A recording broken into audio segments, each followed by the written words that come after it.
Ethan Cole never expected the crooked help wanted notice nailed to the trading post in Hollow Ridge to bring him anything but trouble. He needed a cook, someone who could boil coffee and fry bacon without setting fire to his kitchen. What climbed that frozen mountain road instead was a battered wagon carrying a woman with hollow eyes, 3 shivering children, and secrets heavy enough to bury them all. By the time Martha Hale's boots touched his porch, Ethan's quiet winter had already ended. What began as charity would become something far more dangerous and far more necessary. If you're watching from somewhere warm tonight, drop your city in the comments below. I want to see how far this story travels while the snow falls here in Hollow Ridge. The wind came down from the mountains like something with teeth. Ethan Cole stood on his porch, collar turned up against the cold, watching the last of November's light drain from the sky.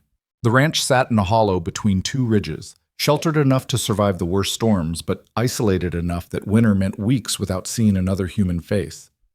He didn't mind. Solitude had become something more than preference. It had become protection. He pulled the notice from his coat pocket, the paper already soft from handling. The words were simple, almost embarrassingly so. Cook wanted. Hollow Ridge Ranch, wages negotiable. Inquire at trading post. He'd written it 3 weeks ago in a moment of desperation, after burning another pot of beans and staring at the charred mess with something close to defeat. Pride had kept him from posting it for 2 weeks more. Need had finally won. The trading post keeper, old Samuel Briggs, had looked at him with knowing eyes when Ethan finally nailed the notice to the board between advertisements for patent medicine and lost livestock. "You sure about this, Cole? Inviting strangers up that mountain road?" Ethan had shrugged. "Just need someone who knows the difference between cooking and creating charcoal." Samuel had studied him over wire-rimmed spectacles. Sometimes what we need and what we get are 2 different animals entirely. Now, standing in the gathering dusk, Ethan wondered if anyone would respond at all. Winter was closing its fist around the territory. Smart folks were already battened down for the season, not looking for work on an isolated ranch where the nearest neighbor was 4 miles through snow that would soon be hip-deep on a horse. The sound reached him before he saw anything, the distant creak and groan of wagon wheels struggling over frozen ground. Ethan's hand dropped instinctively to the rifle leaning against the porch rail. Visitors this late in the season meant trouble more often than not. He waited, watching the bend in the road where the pines grew thick. The wagon that emerged from the tree line looked like it was held together by prayer and stubbornness. One wheel wobbled with a rhythm that suggested imminent collapse. The canvas cover was patched in so many places it resembled a quilt more than a tarp. The mule pulling it had the resigned look of an animal that had given up hope of rest but kept walking anyway. When the wagon drew close enough, Ethan saw the driver. She was younger than he'd expected. Maybe 25, maybe 30, hard to tell with a face that had clearly forgotten how to trust good fortune. Dark hair pulled back severe and practical. Dress that might have been blue once, now faded to the color of old bruises. Her hands on the reins were red from cold, but steady. It was what sat behind her in the wagon bed that made Ethan's chest tighten. 3 children. 2 girls and a boy, ranging from maybe 4 to 9 years old, huddled together under blankets that looked thin even from a distance. They stared at him with the enormous eyes of young things that had learned wariness early. The woman pulled the mule to a halt at the base of the porch steps. For a long moment, neither of them spoke. Ethan watched her assess him the same way he was assessing her, looking for danger, for deception, for the 1,000 small signs that separated bad situations from worse ones. "You Ethan Cole?" Her voice was quiet but clear, with an accent that suggested she'd come from somewhere back east, somewhere that hadn't prepared her for Wyoming winters. "I am." "You posted notice for a cook." "I did." He paused.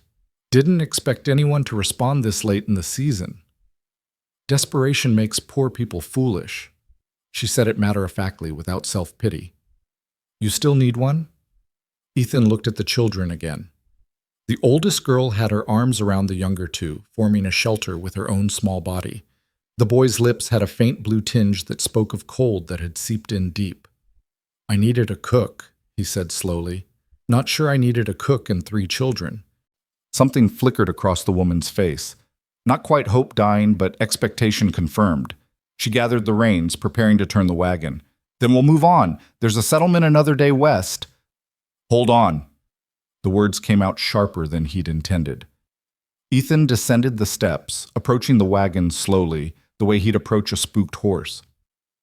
Didn't say I was turning you away, just said I wasn't expecting it. The woman's hands stilled on the reins. Up close, he could see the exhaustion carved into her features like water cutting stone. Whatever had brought her up this mountain had driven her hard. What's your name? Martha Hale.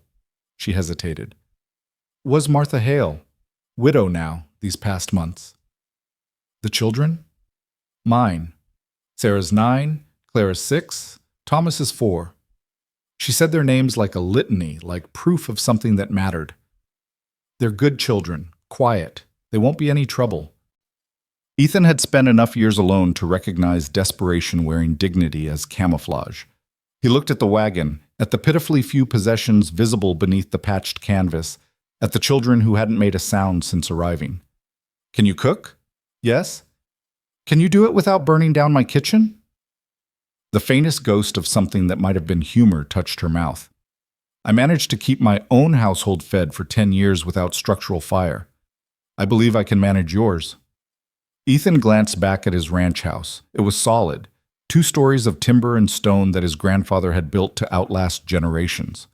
4 bedrooms upstairs, most of them empty for as long as he could remember.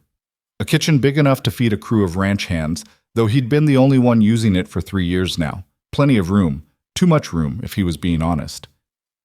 There's a room off the kitchen, he heard himself say. Small, but it's warm. Has a stovepipe running through it. You and the children can take that for now. We'll figure out better arrangements come daylight. Martha Hale stared at him like he'd spoken in a foreign language. You're offering us shelter?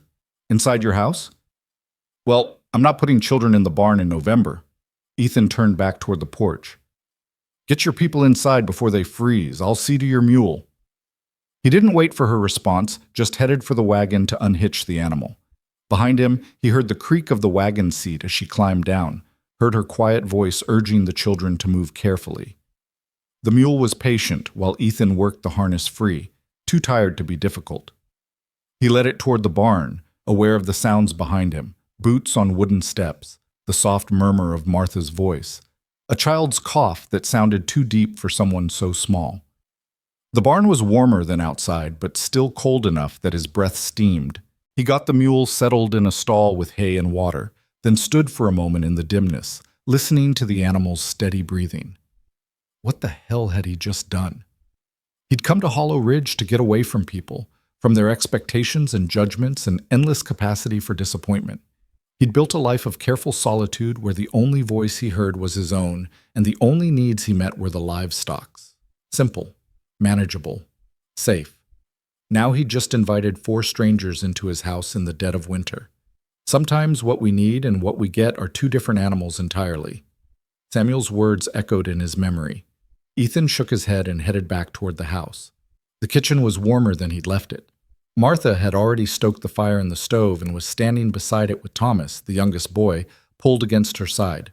The child's face was red from the cold, but he wasn't crying, just pressed against his mother with the silent endurance of someone who'd learned that crying didn't change anything. The 2 girls stood near the door, hands clasped together, watching everything with those enormous eyes. They were thin. All of them were thin, the kind of lean that spoke of missed meals stretched across months. The room's through there. Ethan gestured toward the door on the far side of the kitchen. It's not much, but it's warm. Martha said it simply, like warmth was all that mattered. Maybe it was. Thank you, Mr. Cole. Ethan, if you're going to be cooking my meals, we can skip the formalities. He moved past them to the cupboard, pulling down what food he had readily available. Bread from town, some dried venison, a jar of preserves.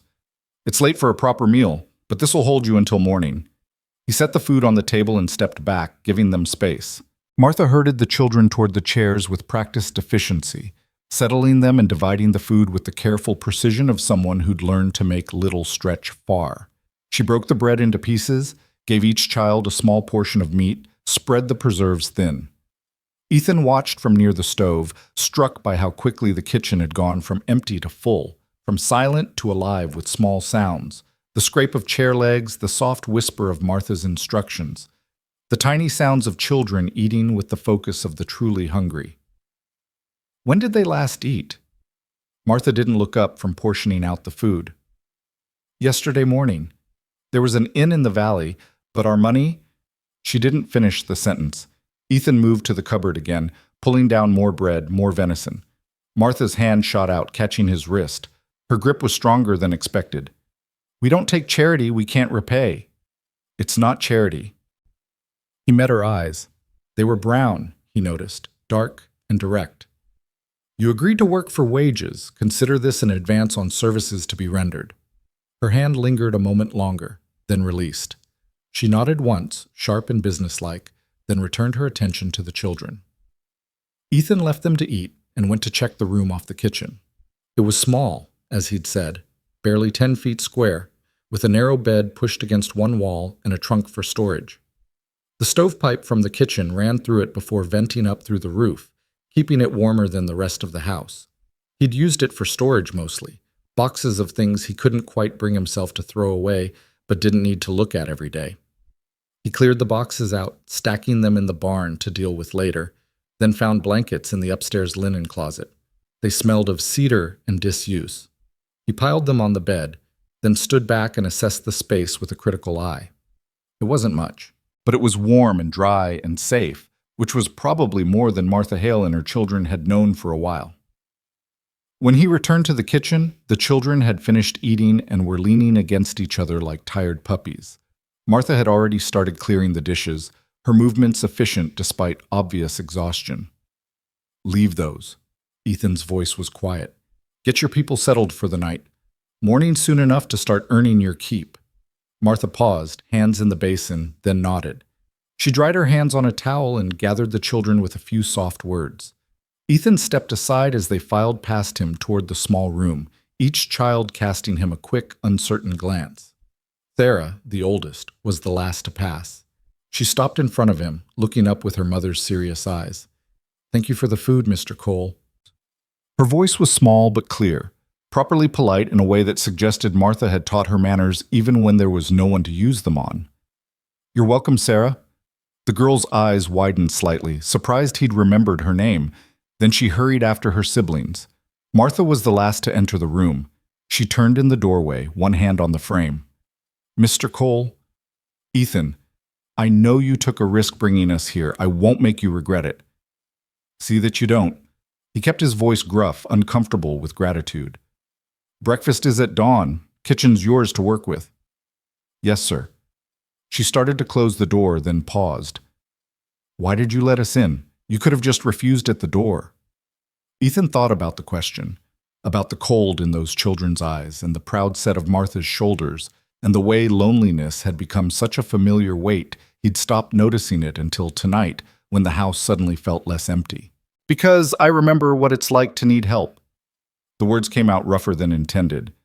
And because no child should sleep in a barn when there's a warm bed available. Martha held his gaze for a long moment, something shifting in her expression. Recognition, maybe, or understanding. Then she nodded and closed the door softly. Ethan stood in the kitchen for a while after, listening to the quiet sounds of settling, footsteps, murmured voices, the creak of the bed. Then silence. He banked the fire in the stove and checked the locks on the doors, then climbed the stairs to his own room. It was cold up here, away from the kitchen's warmth, but he'd grown used to it. He undressed in the dark and slid under quilts his grandmother had made, staring at the ceiling. Tomorrow would bring questions. Tomorrow he'd need to figure out how this arrangement would work, what the terms would be, how much he was willing to let strangers into the life he'd carefully constructed around solitude. But tonight, for the first time in 3 years, the house held more than one heartbeat. And despite his better judgment, despite all his careful defenses, Ethan found something almost like comfort in that fact. The wind howled outside, throwing snow against the windows. But inside Hollow Ridge Ranch, 5 people slept warm. Winter had arrived in earnest. But this winter, Ethan Cole wouldn't face it alone.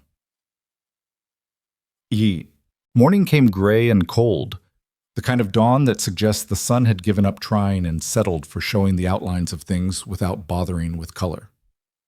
Ethan woke to the smell of coffee.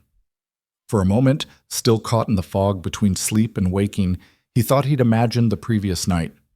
Then he heard movement downstairs, the quiet clank of the stove being fed, the soft scrape of a pot on iron.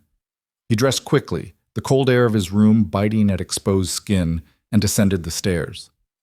The kitchen was transformed, not in any dramatic way. The furniture was all the same, the walls still bare of anything but function, but in the small details that spoke of habitation. The stove was hot and radiating warmth. Coffee steamed in his battered pot. The table had been wiped clean. And Martha Hale stood at the counter, slicing bread with the careful precision of someone who'd done it 10,000 times before. She glanced up when he entered, her face composed but wary. "Good morning. I hope I didn't wake you." "No." Ethan moved to the stove, grateful for the heat. "Coffee smells good. There's bacon frying, eggs if you want them. I found stores in your pantry. I hope you don't mind that I inventoried what you have. I'll need to know what's available if I'm to plan meals properly." There was something almost defensive in the way she said it, like she expected him to object to her presence in his spaces. Ethan poured himself coffee and considered his response. "Kitchen's yours to manage however you see fit. Same with the pantry and the root cellar. Just let me know when supplies run low." He sipped the coffee. It was strong and hot, and better than anything he'd managed to make himself. "Where are the children?" "Still sleeping. They were exhausted." Martha turned the bacon with a fork. "I thought I'd let them rest a bit longer. The warmth and full bellies will have helped, but they've been cold for a while now." Ethan heard what she didn't say, that her children had been cold and hungry long enough for it to become their normal state. He leaned against the counter, cradling his coffee, studying her profile in the morning light. She was pretty, he supposed, in a worn sort of way. Not the delicate prettiness of town girls who never had to work, but the kind that came from good bones and determined survival. Her hair was already neatly pinned, her dress, still that faded blue, clean despite its age. There was a quietness about her that felt deliberate, like she'd learned to make herself small in hopes of avoiding notice. "You said you were widowed." Her hand stilled briefly on the fork. "Yes. My husband died 4 months ago. Accident at the mill where he worked." "I'm sorry." "Don't be." The words were flat, without inflection. Then, as if realizing how that sounded, she added, "It was quick. He didn't suffer." Oh, Ethan recognized the lie. Not about the death itself, but about the grief surrounding it, or the lack thereof. Martha Hale spoke about her dead husband the way someone might mention the weather, factually, necessarily, without emotion. Interesting. "How'd you end up in Wyoming?" "We lived in Ohio. After he died, there were debts. The house, it wasn't ours anymore. I had family in Montana, an aunt who wrote saying there was work if I could get there. She transferred the bacon to a plate with movements that were just a shade too careful. We made it as far as Hollow Ridge before winter caught us. The wagon's in bad shape, and Thomas caught a fever in the valley. We needed to stop. Then I saw your notice." "The aunt in Montana know you're not coming?" "She'll figure it out when I don't arrive." Martha cracked eggs into the pan, 3 of them, more than Ethan usually bothered with. "I'll write when I can." The eggs sizzled in the bacon grease. Ethan watched her work, noting the economy of her movements, the way she kept the stove at exactly the right temperature, the practiced efficiency that spoke of years of managing a household. "You'll need wages," he said finally. "I can pay $10 a month plus room and board for you and the children. That's fair for a ranch this size." Martha glanced at him sharply. "That's more than fair. Most places would offer 7, maybe 8. Most places don't have 3 extra mouths to feed." Ethan set his empty cup down. "And I figure good cooking's worth paying for, especially if it means I can actually eat my own meals without risking death." The corner of her mouth twitched. Not quite a smile, but close. "I accept your terms." "Good." He moved toward the door to check the stock. "I'll be working around the property most mornings.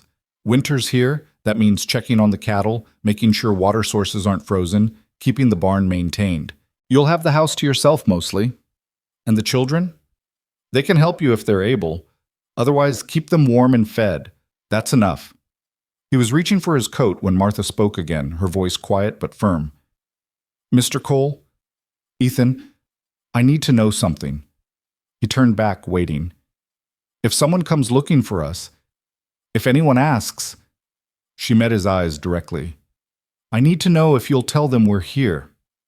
The kitchen seemed very still suddenly. Outside a crow called, harsh and lonely. Ethan studied Martha's face, seeing the fear she was trying to hide beneath practicality. "Someone likely to come looking?" "I don't know." The honesty in those words was raw. "But if they do, if anyone comes asking about a woman and 3 children, I haven't seen them." Ethan pulled his coat on, his voice matter of fact. "As far as anyone in town needs to know, I hired a widow named Martha Hale who answered my notice. Nobody's business beyond that." The tension in Martha's shoulders eased fractionally. "Thank you." "Don't thank me yet. Winter up here is long and hard, and we're stuck with each other until spring." Gratitude might not survive the experience, but he said it without heat, almost with humor. When he stepped outside, the cold hit him like a fist. Snow had fallen during the night, a few inches of fresh powder covering the existing pack. The sky was the color of old pewter, promising more to come. He could see his breath, could feel the bite of wind that said winter was just getting started. The barn was warmer than outside, but still cold enough that the livestock's breath steamed. He checked on the mule first. The animal seemed content enough, munching hay with the resignation of something that knew its traveling days were over for the season. The 2 milk cows and the handful of cattle he kept close to the house for winter were all accounted for, healthy and calm. He was mucking out stalls when he heard the barn door creak open. Sarah, the oldest girl, stood in the doorway, bundled in a coat that was too thin for the weather, but cleaner than he'd expected. "Mama said to ask if you need anything brought from the house." Ethan leaned on the pitchfork, studying her. In daylight, he could see she had her mother's serious eyes and dark hair, but there was something else in her face, too. A watchfulness that seemed too old for 9 years. "Your mama let you come out here alone?" "She's watching from the window." Sarah pointed back toward the house, where sure enough, Ethan could see Martha's silhouette in the kitchen. "She said I should be useful if I'm to earn my keep." "You're 9. Your job is to be 9, not to earn anything." The girl blinked at him, clearly confused by this concept. "But Mama works, so I should work too." Ethan sighed and set the pitchfork aside. "Tell you what, you can help me gather eggs from the chicken coop if you want.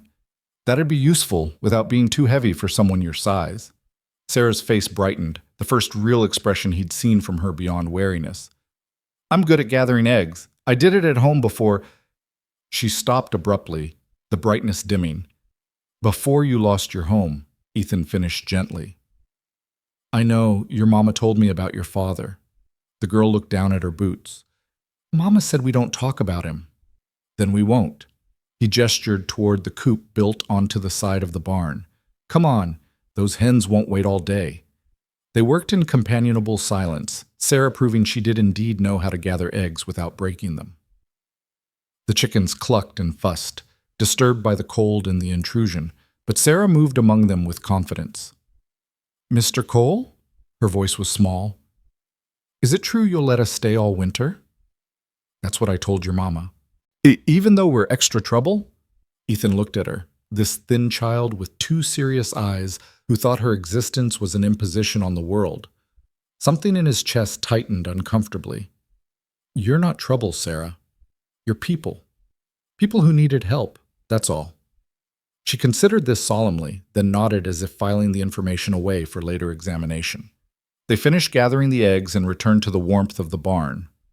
"You can head back to the house now," Ethan said. "Tell your mama I'll be in for lunch around noon." Sarah clutched the egg basket carefully and started toward the door. Then she turned back. "Mr. Cole, at our old house, my father used to get angry a lot. About small things, broken plates or crying or..." She took a breath. "Will you get angry if we break things or make noise?" The question hit Ethan harder than it should have. He crouched down to Sarah's level, meeting her eyes directly. "Sarah, listen to me. I don't get angry over broken plates or children being children. Accidents happen. This is a working ranch. Things break all the time. What matters is that you're safe and warm and fed. Understand?"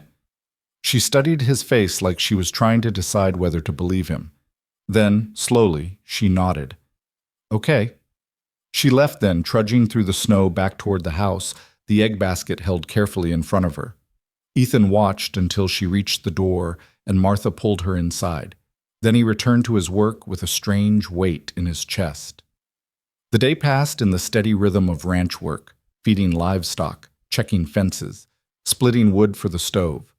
The sky stayed gray and threatening, but the snow held off. By noon, when Ethan returned to the house, wonderful smells filled the kitchen. Martha had made soup, real soup, thick with vegetables and chunks of salt pork, with fresh bread to soak it up. The children sat at the table eating quietly, their movements still cautious but less afraid than the night before. Thomas, the youngest, had color back in his cheeks. "This is good," Ethan said after his first spoonful. It was more than good. It was the kind of meal that reminded him there was more to eating than just fuel. "Thank you." Martha refilled his bowl without being asked. "Sarah said she helped you with the eggs." "She did. Good helper." Sarah ducked her head, but Ethan caught the small smile on her face. The meal continued in relative quiet, not the heavy silence of discomfort, but the easier quiet of people too busy eating to talk. Clara, the middle child, kept sneaking glances at Ethan like she was trying to figure him out. Thomas focused entirely on his soup with the intense concentration of the very young. After lunch, Ethan returned outside to continue his work. The afternoon grew colder, the wind picking up from the north. By the time evening came, bringing an early darkness, the first flakes of new snow were beginning to fall. He secured the barn and made his way back to the house through the gathering storm. Light glowed in the windows, warm, golden, welcoming. He could hear voices inside, muffled but present. When he stepped through the door, stamping snow from his boots, he found the children sitting near the stove with Martha. She was mending something, a shirt by the look of it, working by lamplight. Sarah had a slate and was practicing letters. Clara was playing quietly with a cornhusk doll, and Thomas had fallen asleep against his mother's side. They all looked up when he entered, but this time the wariness was less pronounced. Martha even offered him a small nod that might have been greeting. "Supper's ready when you are," she said. "Just stew tonight with biscuits." "Sounds fine." He washed up at the basin and joined them at the table. The stew was as good as lunch had been, rich and warm, and exactly what a man needed after a day working in the cold. They ate together, this strange temporary family, while outside the snow fell heavier and the wind howled down from the mountains. After supper, Martha put the children to bed in the small room, her voice a low murmur through the walls. Ethan sat by the stove, reading a week-old newspaper from town, aware of the sounds of domestic life happening around him. Water being heated for dishes, the soft tread of Martha's feet on the wooden floor, the crackle of the fire. When she emerged from settling the children, she moved to the sink to finish the washing up. Ethan lowered his paper, watching her work. "They're settling in," he observed. "Children are resilient, more than adults sometimes." Martha scrubbed a pot with focused attention. "They were worried you'd send us away." "I'm not in the habit of throwing people out into blizzards." "Some men would have." She set the clean pot aside to dry. "Some men wouldn't have let us in at all." Ethan didn't know what to say to that, so he said nothing. They stayed that way for a while, him reading, her working, until the dishes were done and the kitchen was clean. "I should turn in," Martha said finally. "Morning comes early." "It does." Ethan set his paper aside. "Martha, if you need anything, any supplies for the children or yourself, make a list. I'll pick things up next time I'm in town." She paused at the door to her room, hand on the frame. "I will." "And Ethan? Thank you for today. For all of it. You cooked 3 meals and kept the house warm. Seems to me I should be thanking you." Something that might have been humor touched her eyes. "Then we're even." She disappeared into her room, closing the door softly. Ethan sat by the stove a while longer, listening to the storm outside and the quiet breathing of the house around him. He'd been alone for 3 years. In one day, that had changed completely. He should probably feel unsettled. Instead, banking the fire and climbing the stairs to his cold room, Ethan felt something that might have been relief. The house had people in it again. The kitchen had warmth beyond just the stove. And for better or worse, winter had brought him something besides just cold and silence. Tomorrow would bring its own challenges. There would be questions from town eventually, gossip about the widow and her children who'd appeared at Hollow Ridge. There would be adjustments as they learned to live in proximity, as the children grew more comfortable and Martha's careful guard perhaps lowered. But tonight, 5 people slept warm and fed while the storm raged outside. And sometimes, Ethan thought as sleep finally took him, that was enough. The first week passed in a rhythm that surprised Ethan with its ease. Martha rose before dawn each morning, had coffee ready by the time he came downstairs, and managed the kitchen with quiet efficiency that required no supervision. The children grew less skittish, their movements through the house becoming more natural, less like trespassers waiting to be discovered. On the 8th morning, Ethan woke to silence. It was wrong immediately. No smell of coffee, no soft sounds of the stove being stoked, no murmur of Martha's voice settling the children for the day. He dressed quickly and descended to find the kitchen cold, the stove banked but not lit, and Martha's door still closed. He hesitated, uncertain of protocol. Privacy mattered, especially for a woman alone with her children, but worry overrode courtesy. He knocked softly. "Martha?" A pause, then her voice, strained and hoarse. "Just a moment." When the door opened, she looked terrible. Her face was flushed with fever, her eyes glassy and unfocused. She swayed slightly in the doorway, one hand braced against the frame for support. "I'm sorry," she said, the words tumbling out too fast. "I'll get breakfast started right away. You need to get back in that bed." Ethan caught her elbow as she swayed again. "How long have you been sick?" "It's nothing, just a cold." But her teeth were chattering despite the flush of fever. The children need their mother not to collapse." He guided her firmly back toward the bed. Behind her, he could see the 3 small forms huddled together under blankets, Sarah's wide eyes watching. "How are they feeling?" "They're fine. It's just me." Martha tried to pull away from his grip, but she had no strength behind it. "Please, I can work. I just need a moment to—" "Martha." He made his voice stern enough to cut through the fever fog. "Get back in that bed. That's not a request." She stared at him, something flickering in her expression. Fear, maybe, or the kind of panic that came from knowing you couldn't afford to be weak. Then the strength went out of her and she sank onto the edge of the bed, shoulders slumping in defeat. "I can't be sick," she whispered. "You'll send us away." The words hit Ethan like a physical blow. He crouched down so they were at eye level. "I'm not sending anyone away because of a fever. You're sick. That happens. Rest, get better, and we'll manage fine until you do. But breakfast? I've been making my own breakfast for 3 years. I think I can handle it for a few more days." He pulled the blankets up around her shoulders. "Sleep. Doctor's orders." "You're not a doctor." "No, but I'm the one paying your wages, which means you have to listen to me." He said it gently, trying to inject some humor into her obvious distress. "Consider it part of your employment terms." Martha's eyes drifted closed, exhaustion and fever pulling her under. "The children? I'll look after them." Ethan straightened, addressing Sarah, who was still watching with those serious eyes. "Your mama's sick. You 3 are going to help me today. Think you can do that?" Sarah nodded solemnly, already sliding out from under the blankets. "What do you need us to do?" "First, let your mama sleep. Come on, we'll get the kitchen warm and figure out breakfast." He herded the 3 children out of the room, closing the door softly behind them. In the kitchen, he stoked the stove back to life while Sarah gathered her siblings near the warmth. Clara looked worried, her small face pinched with concern. Thomas was quiet, thumb in his mouth, watching Ethan with uncertain eyes.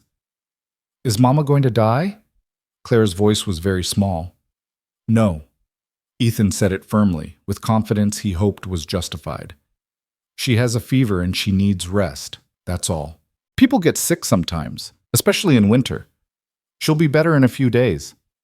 "Our papa got sick," Thomas mumbled around his thumb. "Then he died." Ethan paused in his work at the stove, struck again by these children who'd learned too young that bad things happened without warning. He turned to face them, leaning against the counter. "I'm sorry about your papa. That must have been very hard." He chose his words carefully. But your mama has a different kind of sick. Just a winter cold, not the kind that makes people die. You promise? Clara's eyes were huge in her thin face. Ethan thought about all the ways the world could break promises, all the guarantees that meant nothing in the face of genuine hardship. But these children needed certainty more than philosophical truth. I promise. Your mama's going to be fine. Some of the tension left Clara's shoulders. Sarah, the oldest, still looked skeptical but said nothing. She'd learned early not to trust easy assurances. All right. Ethan turned back to the stove with more confidence than he felt. Who knows how to make coffee? Sarah raised her hand tentatively. Mama taught me. Good. You're in charge of coffee. Clara, can you set the table? He pulled out the bread Martha had made yesterday. Thomas, your job is to not get underfoot. Think you can handle that? The boy nodded seriously, settling himself on the floor near the stove where the warmth was strongest. They worked together with less grace than Martha would have managed, but more cooperation than Ethan expected. Sarah proved competent with the coffee, measuring grounds with careful precision. Clara set out plates and cups, her movements slow but deliberate. Ethan managed to fry bacon without burning it, though the eggs were less successful, broken yolks and uneven cooking that produced something edible, if not appetizing. They ate in relative silence, the children still subdued by worry over their mother. Ethan found himself studying them, noting details he'd missed before. Clara had a small scar on her chin. Thomas's left boot was worn nearly through at the toe. Sarah had bitten her nails down to the quick. After breakfast, he said, pushing his plate away. Sarah, I want you to check on your mama every hour. Make sure she's still breathing steady, that the fever hasn't gotten worse. If anything seems wrong, you come get me immediately. Understand? Yes, sir. Clara, you'll help me with the chickens and the barn work. Thomas, you stay inside where it's warm. Can you do that? The boy nodded, still sucking his thumb. They spent the morning in a strange new rhythm. Ethan found himself constantly aware of the house behind him as he worked, listening for sounds of distress. Clara proved to be a steady helper despite her small size, following instructions without complaint, and asking occasional questions in her quiet voice. Mr. Cole? She was scattering feed for the chickens, her breath steaming in the cold air. When Mama gets better, will we have to leave? Why would you leave? Because we're trouble. She said it matter-of-factly, like stating a known truth. Papa always said we were more trouble than we were worth. Ethan stopped what he was doing, turning to face her fully. Clara, look at me. She did, her small face serious and sad. Your papa was wrong. You're not trouble. None of you are. He crouched down to her level. You're children. Children need care and food and warmth. That's not trouble. That's just what children need. And your mama works hard to provide for you. That makes you a family worth having around. Understand? Clara's eyes filled with tears, though she blinked them back fiercely. Mama says we're not supposed to cry. Your mama's wrong about that too. Ethan's voice was gentle. Crying's just feelings coming out. Nothing wrong with that. A single tear tracked down Clara's cold, reddened cheek. I'm scared Mama's going to die and leave us alone. She's not going to die. Ethan pulled out his handkerchief and handed it to her. I know you're scared. That's all right, but your mama's strong, and she's going to be fine. I promise you that. Clara wiped her face with the handkerchief, then clutched it in her small fist like a talisman. Can I keep this? Just until Mama's better? You can keep it as long as you need it. They finished the morning work in silence, but it felt less heavy than before. When they returned to the house for lunch, Sarah reported that Martha was sleeping, her breathing steady, but her fever still high. Ethan made soup, or tried to. The result was edible, but far from Martha's standard. The children ate without complaint, though he noticed them exchanging glances that suggested they were being polite about the quality. It's not as good as Mama's, Thomas announced with the brutal honesty of the very young. Thomas, Sarah hissed. It's fine. Ethan actually smiled. He's right. Your Mama's a much better cook than I am. One of many reasons I hired her. After lunch, while the children played quietly near the stove, Ethan slipped into Martha's room to check on her himself. She was deeply asleep, her face flushed and damp with fever sweat. He touched her forehead, hot, but not dangerously so. Her breathing was steady, if a bit labored. He found himself studying her sleeping face, noting the lines of strain even fever and exhaustion couldn't erase. She looked younger asleep, less guarded, but also more fragile. Whatever had driven her up that mountain road to his door, it had cost her something deep. On impulse, he checked the trunk in the corner, the one piece of furniture that was clearly theirs. It wasn't locked. Inside, he found the expected things, a few changes of clothing for the children, all worn and carefully mended, a woman's nightgown, a hairbrush, a small Bible, and at the bottom, wrapped in a piece of cloth, a bundle of letters tied with string. Ethan didn't touch the letters, but he could see the top one was addressed to Martha in an unfamiliar hand. The postmark was from Montana, the aunt she'd mentioned, probably. He closed the trunk carefully, feeling like an intruder, and left the room. The afternoon passed slowly. Ethan tried to maintain normal work routines while keeping half his attention on the house. Sarah checked on her mother regularly, reporting each time with the same solemn message. Still sleeping, still feverish, still breathing fine. By evening, when he came in from checking the livestock one final time, he found the children gathered around Martha's door, talking in urgent whispers. Sarah looked up when he entered, her face pale. She's awake, but she's not making sense. She keeps saying someone's coming, that we have to hide. Ethan moved past them into the small room. Martha was sitting up in bed, the blankets clutched around her, her eyes wild and unfocused. She didn't seem to see him at first. "They'll find us," she was saying, voice hoarse and desperate. "I shouldn't have stopped. We should have kept going. He'll send someone. He always said he would." "Martha." Ethan kept his voice calm and steady. "You're safe. You're at Hollow Ridge. It's just fever talking." She turned toward him, but her eyes looked through him rather than at him. "You don't understand. He said if I ever left, if I ever took them away," her voice broke. "The letters. I shouldn't have kept the letters. He'll know where we went." "Martha, listen to me." Ethan sat on the edge of the bed, catching her hands in his. They were burning hot. "No one's coming. You're safe here. The children are safe. But promise," the word came out like a child's plea. "Promise they can't find us." "I promise." He said it firmly, meaning it, even though he didn't fully understand what he was promising to protect them from. "Now lie back down. You need to rest." She let him guide her back to the pillow, but her hands clutched at his sleeve. "Don't let him take them. Please. Whatever happens to me, don't let him take my children."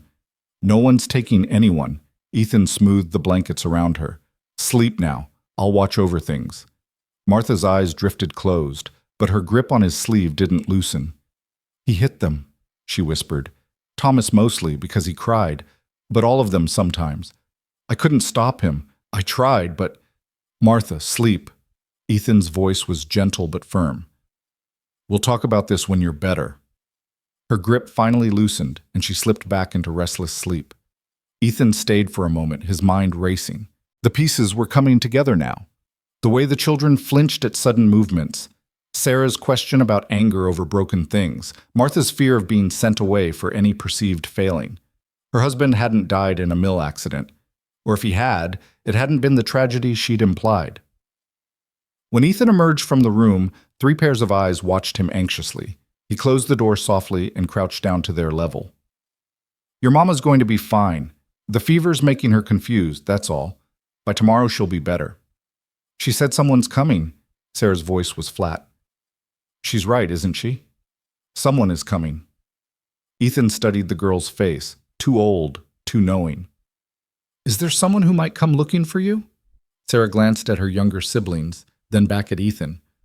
"Mama said we don't talk about it. She said if we talk about it, bad things happen. Sarah, I need to know if there's danger coming to this house." "Basin." The girl's face struggled with conflict, the desire to obey her mother's rules warring with the need for protection. Finally she spoke, her voice barely above a whisper. "Our papa had a brother, Uncle James. When Papa died, Uncle James said we should come live with him. Mama said no, that we were leaving. Uncle James said he had rights, that families should stay together." She swallowed hard. "He told Mama if she ran away he'd find us. He said blood was blood and we belonged with him. And your mama didn't want to go with him? Sarah shook her head violently. Uncle James was like Papa, mean when he drank. Mama heard him tell someone he'd make her sorry for refusing him, that he'd teach her proper respect. Her voice dropped even lower. The night before we left, someone threw a rock through our window. There was a note tied to it. Mama burned it, but I saw what it said. You can't hide from family. Ethan felt cold that had nothing to do with winter. Does this uncle know where your aunt in Montana lives? I don't know, maybe. Sarah looked miserable. Are we in trouble? Did we bring trouble to you? No. Ethan said it firmly. You didn't bring trouble. Trouble was already following you. But you're safe here. I won't let anyone take you or your mother anywhere you don't want to go. Understand? How? Clara's small voice piped up. Uncle James is big, bigger than you, and mean. I don't have to be bigger or meaner. I just have to be here. On my land, protecting people under my roof. Ethan straightened. This is my ranch. That makes you my responsibility, and I take care of what's mine. The children looked at him with varying expressions of hope and doubt. Thomas, who'd been quiet through the whole exchange, suddenly left his sisters and wrapped his arms around Ethan's leg. Don't let the bad man get us, he mumbled into Ethan's pants. Ethan felt something shift in his chest, some long, dormant, protective instinct roaring to life. He picked the boy up, surprised by how light he was, and met Sarah and Clara's eyes over his head. I won't. That's a promise. That night, Ethan didn't sleep well. He lay in his cold room, listening to the house breathe around him, and thought about a woman who'd fled across territory with 3 children to escape a man's notion of family rights. Thought about children who'd learned to be quiet so they wouldn't anger the adults who should have protected them. Thought about the promises he'd made without fully understanding what they might cost. Around midnight, he heard movement downstairs. He rose and descended to find Sarah in the kitchen, checking on her mother through the cracked door. Couldn't sleep? He asked quietly. Sarah jumped, then shook her head. I wanted to make sure Mama was still breathing. She is. I checked an hour ago. Ethan moved to the stove, stirring the banked coals back to life. But since we're both awake, you want some warm milk? We don't have milk. We do, actually. Got 2 cows in the barn. I've been too lazy to milk them properly, but I know how. He fetched milk from the cold pantry and heated it in a pan, adding a touch of honey he'd been hoarding. Sarah sat at the table, watching him work with those serious eyes. You really won't let Uncle James take us? I really won't. Even though we're not your family? Ethan poured the warm milk into 2 cups and sat down across from her. Sarah, family isn't just blood. Sometimes it's the people who show up when you need them, or the people you choose to protect. Your mama chose to come here and I chose to let you stay. That makes us something, even if we don't have a name for it yet. Sarah wrapped her hands around the warm cup, considering this. At home, at our old home, Papa used to say blood was everything. That family meant you did what you were told or there were consequences. Your papa was wrong about a lot of things, sounds like. Are you married, Mr. Cole? The question caught him off guard. I was. A long time ago. What happened? She died. Fever, like what your mama has, but worse. This was before I came to Wyoming. The words came easier than expected. Maybe because it was dark and Sarah was just a child who needed to understand that loss was survivable. Her name was Elizabeth. We'd only been married 2 years. Did you love her? I did. Do you still? Ethan considered the question, thinking about Elizabeth's face, now more memory than reality. I'll always care about who she was, but the sharp hurt of losing her, that faded. Time does that. Makes even big pain get smaller. How long does it take? Depends on the pain and the person, but it happens eventually if you let it. Sarah sipped her milk, her expression thoughtful. Mama cried the night Papa died, but not the way people cry when they're sad. More like when you're scared and relieved at the same time. Does that make her bad? No. Ethan's voice was firm. That makes her honest. Not all deaths are tragedies, Sarah. Sometimes death is just the end of something that should have ended sooner. The girl absorbed this with a slow nod. They finished their milk in companionable silence. Then Ethan sent her back to bed with instructions to wake him if anything changed with Martha. He stayed up a while longer, watching the banked fire and thinking about the small family sleeping under his roof. 3 children who'd learned fear before they learned safety. A woman who'd chosen desperate flight over the alternative, and somewhere out there, possibly, a man who believed blood gave him rights over people who wanted nothing to do with him. Let him come, Ethan thought grimly. Let him try. Hollow Ridge was isolated, easy to defend if it came to that. And Ethan had learned long ago that sometimes the most important battles weren't about winning, they were about making the cost of attacking higher than anyone wanted to pay. He climbed back to his room as false dawn began to gray the windows. Tomorrow, he'd need to check supplies, make sure they could weather a long winter if they needed to. He'd need to keep Martha's fever from worsening, keep the children fed and warm and as unafraid as possible. But tonight, for now, they were all safe. The house was warm, the doors were locked, and anyone who wanted to harm the people under his roof would have to go through him first. That was a comfort, at least. And sometimes comfort was all you could offer in the face of an uncertain world. Morning arrived with the kind of silence that meant heavy snow had fallen during the night. Ethan woke to find the world transformed, everything buried under a fresh blanket of white that turned the ranch into something from a winter painting. Beautiful, but treacherous. The kind of snow that could trap you for weeks if you weren't prepared. He dressed quickly and went downstairs to find Sarah already in the kitchen, standing watch over her mother's door with the dedication of a sentry. How is she? The fever broke about an hour ago. Sarah's voice held cautious relief. She's sleeping better now, not talking about scary things anymore. Ethan felt tension he hadn't known he was carrying ease from his shoulders. That's good. That's real good. He moved to stoke the fire. You get any sleep at all? Some. Sarah rubbed her eyes. Clara wet the bed. She hasn't done that since we left Ohio. I think she's more scared than she's letting on. Being scared's nothing to be ashamed of. Ethan got the coffee started, movements automatic now after days of practice. Where's Clara now? Back to sleep with Thomas. They're both exhausted. Sarah moved to the window, looking out at the snow. That's a lot of white. 2 feet, maybe more. We're snowed in for a while. Ethan joined her at the window. Good thing your mama got here when she did. Another week, and that road would have been impassable. Sarah was quiet for a moment, then asked, Do you think Uncle James knows where we are? I don't know, but even if he does, he can't get here in this snow. Nobody can. We've got time to figure things out. The girl nodded slowly, still watching the snow fall. Mama says running away is cowardly, that good people stand and face their problems. Your mama's wrong about that too. Ethan's voice was gentle but firm. Sometimes running is the bravest thing you can do, especially when staying means letting someone hurt you or your children. That's not cowardice, that's survival. Uncle James would say we're his blood, that we owe him loyalty. Blood doesn't entitle anyone to hurt you, and loyalty goes both ways. It has to be earned, not demanded. Ethan turned to face her fully. Sarah, I need you to understand something. Whatever your mama's been telling you about shame or running or owing people, she's been trying to protect you the only way she knew how.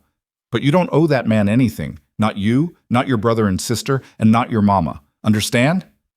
Sarah studied his face for a long moment, then nodded. I'll try to understand. That's all I'm asking. They made breakfast together. Sarah was getting better with the coffee, and Ethan managed eggs that were only slightly rubbery. When Clara and Thomas emerged, sleepy and rumpled, they ate in the warm kitchen while snow continued to pile up outside. Around mid-morning, Martha finally woke properly. Ethan heard her voice through the door, weak but lucid, talking quietly with Sarah. He gave them privacy, busying himself with indoor chores that didn't really need doing until Sarah appeared in the kitchen doorway.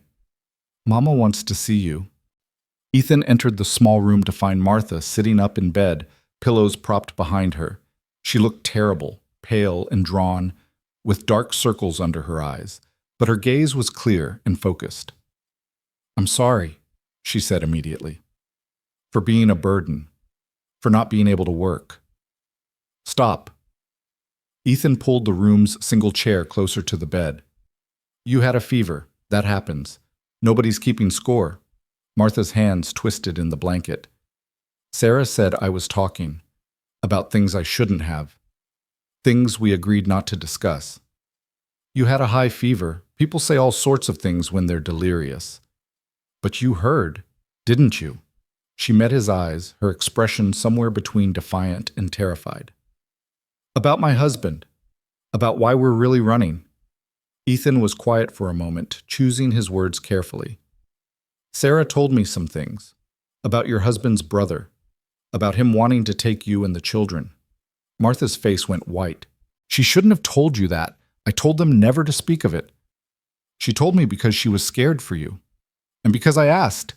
Ethan kept his voice calm. Martha, if there's someone who might come looking for you, I need to know. This is my home. I have a right to know what threats might be headed toward it.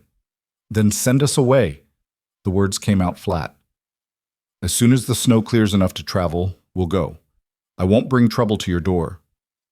I'm not sending you anywhere. I'm asking you to trust me enough to tell me the truth. Martha looked away, her jaw tight. For a long moment, the only sound was the distant murmur of the children in the kitchen. Then, slowly, she began to speak. My husband's name was Daniel. We married young. I was 17, he was 22. My parents approved the match. He had steady work, came from a good family. Everything seemed... She paused, searching for words. Everything seemed right. But it wasn't. No. The word was barely a whisper. He was charming when he courted me, attentive, kind. But after we married, things changed. Small things at first. Criticism about how I kept house, complaints about meals. Then it got worse. He'd lose his temper over nothing, break things, push me. Eventually, the pushing became hitting. Ethan felt his hands curl into fists. He forced them to relax, staying quiet so she could continue. I thought about leaving, but where would I go? My parents had passed by then.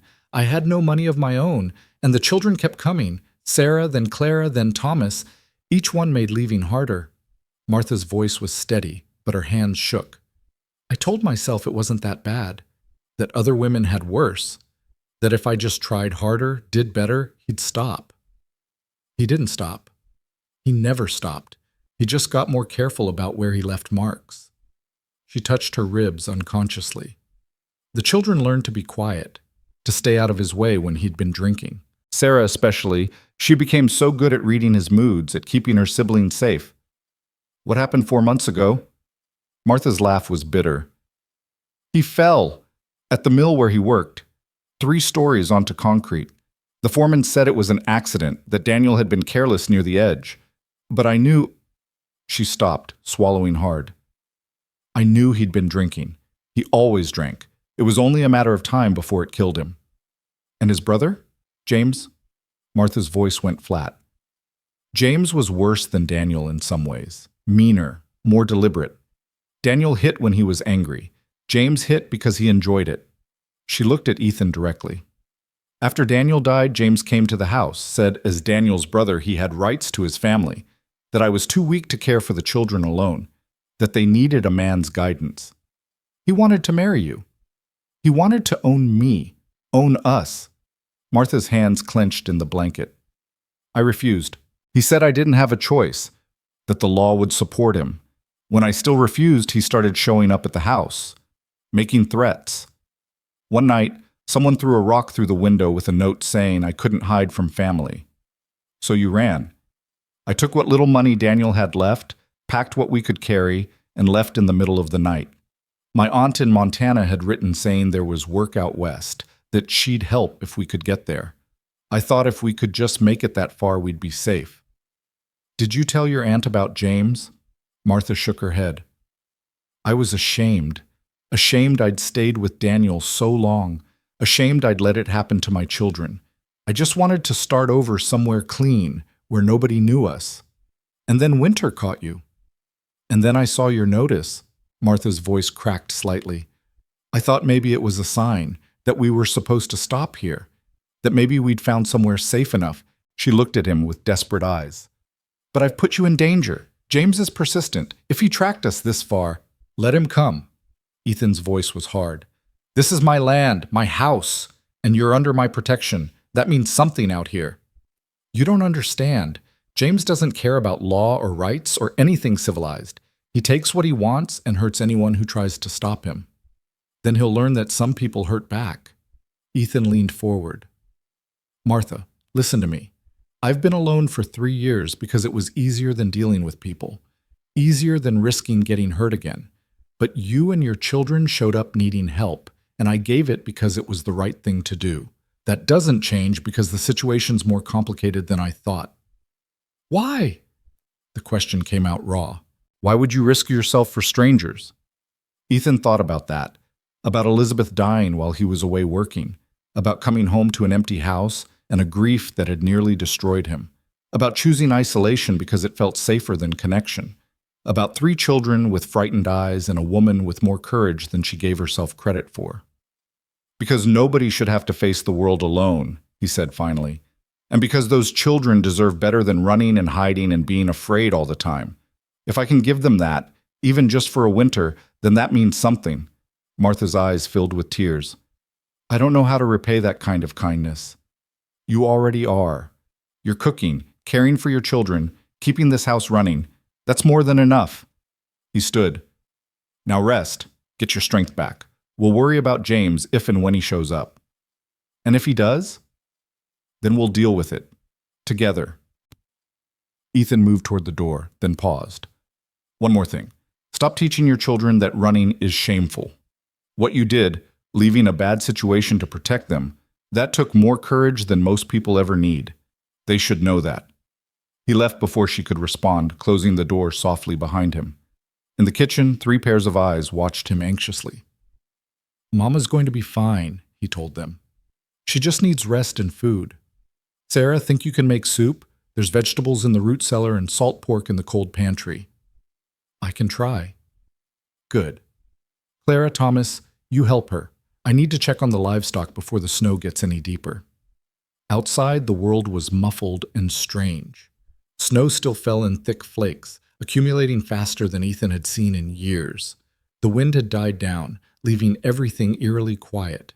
His boots punched through the soft top layer into harder pack beneath, making each step an effort. The barn was cold but dry, the animals restless from being confined.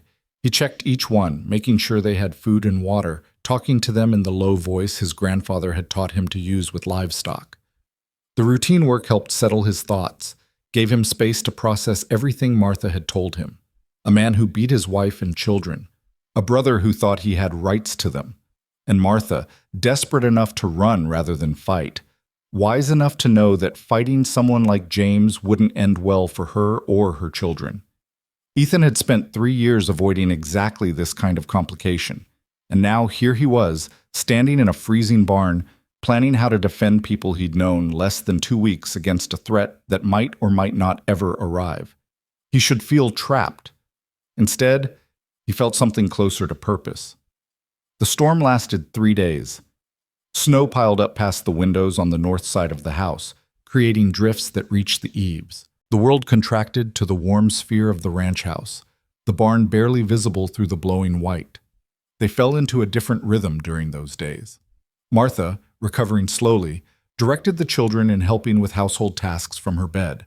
Sarah proved surprisingly capable in the kitchen, following her mother's instructions to produce meals that were simple but good. Clara helped with washing and mending. Even Thomas, at 4 years old, had jobs he could manage, fetching wood from the pile by the door, setting the table, keeping the water bucket filled. Ethan found himself spending more time inside than usual, the storm making outdoor work dangerous. He sat by the stove whittling small figures from scrap wood while the children played quiet games, made repairs to harness and tools that he'd been putting off. Read aloud from the few books he owned, adventure stories mostly, that made Thomas's eyes go wide and brought something almost like smiles to the girls' faces. On the 3rd evening, when the wind finally died and the snow stopped falling, Martha emerged from her room properly for the first time. She was still pale and weak, but steady on her feet. She stood in the kitchen doorway, taking in the scene. Ethan reading by lamplight, the 3 children arranged around him, the warm glow of the stove, the clean surfaces and organized spaces. "Thank you," she said quietly, "for keeping them safe while I couldn't." Ethan looked up from his book. "They're good children. Made it easy. They like you. Martha moved slowly to the table, sinking into a chair with visible relief. That's rare. They don't trust easily. Can't imagine why. The dry comment made Martha's mouth quirk in something almost like humor. Sarah told me what you said, about running, not being cowardly. I meant it. I know. Martha was quiet for a moment, watching her children. I spent so long telling them to be strong, to endure, to not complain. I thought I was teaching them resilience, but maybe I was just teaching them to accept suffering. You were doing the best you could with what you had. Ethan closed the book. That's all any parent can do. Is it enough? Ask me in 20 years when they're grown and making their own choices. That's when you'll really know. Martha smiled properly then, tired and sad, but genuine. You're a good man, Ethan Cole. Better than you probably realize. He didn't know how to respond to that, so he just nodded and returned to his book. But something warm had settled in his chest, something that felt dangerously close to belonging. That night, after the children were asleep, Ethan and Martha sat at the kitchen table with coffee, talking quietly while the house settled around them. What will you do when spring comes? He asked. Martha cradled her cup, staring into the dark liquid. I don't know. The wagon won't make it much farther, one wheel's nearly gone, and the axle's cracked. Even if we could repair it, traveling with 3 children in spring mud, she shook her head. But I can't stay here forever. You hired me for winter. When the snow clears, you'll want your privacy back. Maybe. Ethan was quiet for a moment. Or maybe I'll discover I like having people around, having the house feel lived in instead of just occupied. You're offering us permanent shelter? I'm saying we don't need to make decisions about spring while we're still buried in winter. He met her eyes across the table. One season at a time, Martha. That's all we can manage anyway. She nodded slowly, something like relief crossing her features. One season at a time. They sat in companionable silence after that. 2 people who'd found something unexpected in each other's company. Not quite friendship yet, but the foundation it might grow from. Outside, the storm-cleared sky revealed more stars than seemed possible, cold and bright and infinite. Inside, the house was warm, and for now, that was enough. The next morning dawned clear and brutally cold. Ethan woke before dawn and spent an hour digging paths through the snow, to the barn, to the woodpile, to the root cellar. His breath steamed in the frozen air, and his muscles burned from the effort, but the work felt good, purposeful. He was carrying an armload of split wood back to the house when he noticed the tracks. They came from the road, or where the road should be under all that snow, and led straight toward the barn. Not animal tracks, boot prints. Someone had been here during the night, walking the perimeter of the property, checking the buildings. Ethan's blood went cold. He dropped the wood and followed the tracks, noting how they circled the barn, approached the house from multiple angles, then retreated back toward the road. Someone had been scouting, learning the layout, looking for, what? Weaknesses? Ways in? The tracks were old, filled partially with wind-blown snow but still visible, made sometime during or just after the storm, which meant whoever made them had been traveling in conditions that could kill a man, pressing forward despite the danger. Someone determined, someone who wouldn't let weather stop them. Ethan followed the tracks as far as the tree line, where they disappeared into deeper snow and dense pines. He stood there for a long moment, scanning the forest, seeing nothing but winter stillness. But the feeling of being watched crawled up his spine anyway. When he returned to the house, Martha took one look at his face and went pale. What happened? Someone was here. Last night, or maybe during the storm, just looking, far as I can tell, but it's him. Martha's voice was flat with certainty. It's James. He found us. You can't know that. I know. She moved to the window, looking out at the white expanse. I know because I've been waiting for it. Because men like James don't let go once they decide something belongs to them. Ethan watched her rigid posture, saw the fear she was trying to control. Even if it is him, he can't do anything. Not with this much snow, not on my land. The law doesn't matter to him. Martha turned from the window. You need to send us away, before he comes back. before someone gets hurt because of us. No. Ethan, no. He said it more firmly. We're not making decisions based on fear and maybes. Someone was here, yes, but we don't know who or why. And even if it was this James, even if he comes back, that doesn't change anything. You're staying. The children are staying. And if he shows up, we'll deal with it then. You don't understand what he's capable of? Then help me understand. Ethan moved closer. Because right now, all I see is a woman who's so used to running that she can't imagine standing still might work better. Martha stared at him, anger and fear, and something else warring in her expression. You think I'm a coward? I think you're terrified. There's a difference. His voice gentled. But you're not alone anymore, Martha. That changes the equation. Does it? Or does it just mean more people get hurt when he comes? That's my risk to take. This is my home, my choice. Ethan held her gaze. I'm not letting him chase you away, not without a fight. And if fighting him gets you killed, then at least I'll die for something that matters instead of just slowly fading away alone. The words came out more raw than he'd intended. 3 years I've been hiding up here, Martha. Hiding from grief, from connection, from anything that might hurt. You think I don't know what it's like to run? I've been running since the day Elizabeth died. Just in place instead of across territory. Martha's expression shifted, surprise replacing some of the fear. That's different. You lost someone you loved, and you lost years of your life to a man who hurt you. Lost your home, your sense of safety, maybe even who you were before him. Don't tell me that's not grief worth running from. He took a breath, steadying himself.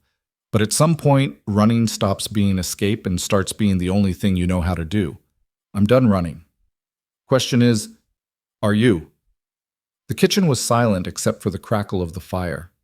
Through the walls, they could hear the children stirring, waking to a new day. Normal sounds, domestic sounds, the sounds of life continuing despite fear.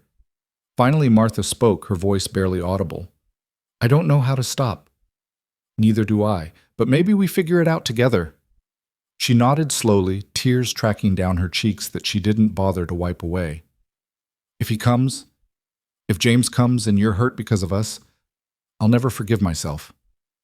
Then we'll make sure that doesn't happen. Ethan moved to the door. I'm going to check those tracks more carefully, see if I can tell which direction he went. You keep the children inside today. Don't let them go to the barn or anywhere outside your sight. Understand? Yes. And Martha, load the rifle I keep behind the door just in case. Her eyes widened. I don't know how to shoot. Sarah probably does. If her father hunted, he'd have taught the oldest to handle a gun. He pulled on his coat. Ask her, and if anyone comes to this house, anyone you don't know, you don't open that door. You hear me? Martha nodded, fear bright in her eyes, but determination there too. Be careful. Always am. Ethan spent the next 2 hours following those tracks, studying them, trying to read the story they told. The man who made them was tall, longer stride than Ethan's own, and heavy, judging by how deep they sank even in packed snow. He'd approached from the east, which meant he'd likely come up the valley road despite the storm. That took either desperation or determination, or both. The tracks circled back into the forest eventually, heading northeast toward the pass. Ethan followed until they became too difficult to trace, then stood in the silence of the trees, listening. Nothing. Just wind through pines and the occasional crack of ice-laden branches. But the feeling of being watched remained. He returned to the house to find Sarah teaching her mother how to load and aim the old Winchester.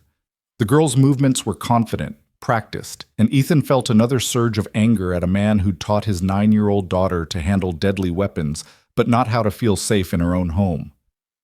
Good, he said, making them both jump. Keep it close. I don't think anyone's coming today, but better prepared than sorry. The day passed in tense awareness. Ethan worked close to the house, never out of sight of the windows. The children played quietly inside, sensing the adults' nervousness, even if they didn't fully understand it. Martha prepared meals with mechanical efficiency, her eyes constantly flicking to the windows, to the doors, to the rifle now leaning against the wall within reach. Evening came without incident. Ethan made one more circuit of the property as darkness fell, checking for new tracks, new signs of disturbance. He found nothing, but that didn't ease his mind. Absence of evidence wasn't evidence of absence. Someone had been here. Someone might come back. That night, he didn't go upstairs to his cold room. Instead, he made up a bedroll near the stove, positioned where he could watch both doors. Martha didn't question it, just nodded understanding and herded her children to their room. Before she closed the door, though, she paused and looked back at him. "Thank you," she said quietly, "for not running either." Then she was gone, door closing softly, leaving Ethan alone in the darkened kitchen with his thoughts and the Winchester across his knees. The house settled into nighttime quiet, the tick of cooling wood, the whisper of wind outside, the barely audible breathing of sleeping children. Ethan sat in the darkness, watching shadows and listening to silence, and waited. Let James come. Let him try to take what wasn't his. He'd learned that some houses didn't give up their people without a fight. And Ethan Cole, who'd spent 3 years hiding from life, discovered he was more than ready to fight for what mattered. Morning would bring its own answers. But tonight, he stood watch, and everyone under his roof slept safe. That was worth something, maybe everything. The stranger came 3 days later, just after noon when the sun was high and deceptively warm against the snow. Ethan was splitting wood behind the house when he heard the sound. Hoofbeats, slow and deliberate, coming up the road that wasn't really a road anymore under all that white. He set down the axe and moved to where he could see without being seen. A single rider on a big bay horse, picking his way carefully through the drifts. The man was large, broad-shouldered, wearing a heavy coat and a hat pulled low. Even from a distance, there was something aggressive in the way he sat his horse, like he owned whatever space he occupied. Ethan's gut tightened. He circled back to the house through the barn, entering through the kitchen door. Martha took one look at his face and went white. He's here. Someone's here. Stay inside with the children. Lock the door behind me. Ethan, lock the door, Martha. He took the Winchester from where it leaned against the wall, checked the load, then met her frightened eyes. I mean it. Whatever happens, you keep those children inside and that door locked. Understand? She nodded, already moving toward the children's room. Ethan heard her urgent whisper, heard the rustle of movement as she gathered them. Then he stepped back outside, closing the door firmly behind him, hearing the bolt slide home. The rider had reached the yard by then, stopping his horse about 20 feet from the porch. Up close, he was even bigger than Ethan had thought, easily 6'3", heavily muscled, with a face that might have been handsome if it wasn't set in lines of habitual cruelty. His eyes were pale blue, cold as the winter sky, and they swept over the property with the assessing gaze of someone cataloging assets. Help you? Ethan kept his voice level, the rifle held casually, but ready. I'm looking for my family. The man's voice was deep, cultured even, which somehow made it worse. My brother's widow and her children. Woman named Martha Hale. 3 young ones with her. You seen them? Can't say I have. Ethan didn't move from the porch. This is private property. State your business or move on. The man smiled, but it didn't reach his eyes. Private property, that's interesting, because I happen to know my sister-in-law was headed this direction, and there aren't many places to stop between the valley and the pass. Then maybe she kept going. Montana is still a ways north. Maybe. The pale eyes fixed on Ethan with uncomfortable intensity. Or maybe she's here. Maybe some good Samaritan took her in, didn't know she was running from family obligations. Family obligations? Ethan let the words hang in the cold air. That what you call it? Something shifted in the man's expression, a flash of anger quickly controlled. I call it caring for blood. My brother died, left a widow and 3 children. As his only living relative, it's my duty to provide for them. Make sure they're properly cared for. And if the widow doesn't want your care? She doesn't know what she wants. Grief makes people confused, makes them run when they should stay. I'm just trying to bring my family home. He dismounted with surprising grace for such a large man, moving a step closer. Now I'm going to ask you one more time, nice and friendly-like. Have you seen Martha Hale and her children? Ethan raised the Winchester slightly, not pointing it, but making its presence clear. And I'm going to tell you one more time. This is my land. Anyone on it is here by my invitation, and I don't recall inviting you." The man stopped, his smile hardening into something uglier. "You're making a mistake, friend. This is family business. You don't want to get involved. Already involved the moment you rode onto my property uninvited. Is that right?" The man took another step forward, deliberately testing boundaries. "You know who I am?" "Don't care who you are." "James Hale. Maybe Martha mentioned me, her dead husband's brother?" Another step. "The one who has legal rights to those children. The one who could make a lot of trouble for anyone harboring them against family wishes." Legal rights. Ethan's voice went flat. "That's interesting, because last I checked, a man's brother doesn't automatically get custody of his children, especially when their mother's still alive and perfectly capable. A woman alone can't properly raise 3 children. They need a man's guidance, a firm hand." James's smile returned, colder than before. "I'm sure a judge would agree with me, especially if that woman's been deemed unstable, running away like she did, taking the children in the middle of the night. Could argue she's not fit." "You could argue a lot of things. Doesn't make them true. Truth's what people believe, not what actually happened." James stopped about 10 feet from the porch, close enough that Ethan could see the calculation in his eyes. "Here's what I believe. I believe my sister-in-law is scared and confused. I believe she ran because she didn't understand I was only trying to help. And I believe whoever's hiding her doesn't know what he's getting into." "Then let me educate you on what you're getting into." Ethan's voice stayed calm, but steel ran through it. "You're standing on my land, making threats, implying you have some kind of claim on people I've never met. Now you can turn that horse around and ride back the way you came. Or you can keep pushing, and we'll see how well legal rights hold up when you're trespassing with hostile intent." James studied him for a long moment, weighing options. Then he laughed, a harsh, ugly sound. "You're either very brave or very stupid. I haven't decided which. Don't much care what you decide, long as you decide to leave." "Oh, I'll leave, for now."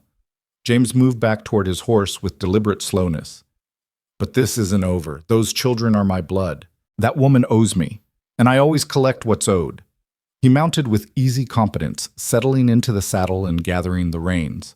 But before turning the horse, he looked back at the house, his gaze lingering on the windows. "You tell Martha I'll be back. Tell her she can run all she wants, but family always finds family, and tell her I'm a patient man. I can wait out winter. But when spring comes and the roads open," he smiled that cold smile again. "Well, we'll see how brave her protector is when he doesn't have snow as a fortress. I'll tell her you stopped by, and that you're not welcome back." James's eyes hardened. "You're making an enemy you don't want, friend. Better that than being the kind of man who lets bullies take what isn't theirs." For a moment, something dangerous flickered across James's face, rage barely controlled, violence held in check only by calculation. Then he touched his hat in a mocking salute and turned his horse. "See you in spring, friend. We'll continue this conversation then." He rode away at a deliberate pace, not hurrying, making it clear he was leaving by choice, not compulsion. Ethan watched until horse and rider disappeared into the trees, then waited longer still, making sure he was truly gone. Only when he was certain did he turn back to the house. The door opened before he could knock, Martha standing there with the rifle in her hands and terror written across her face. Was it him? It was him! Ethan stepped inside, bolting the door behind him. The children huddled near the stove, Sarah holding her siblings close, all 3 sets of eyes enormous with fear. "What did he say?" Martha's voice shook. "What did he want?"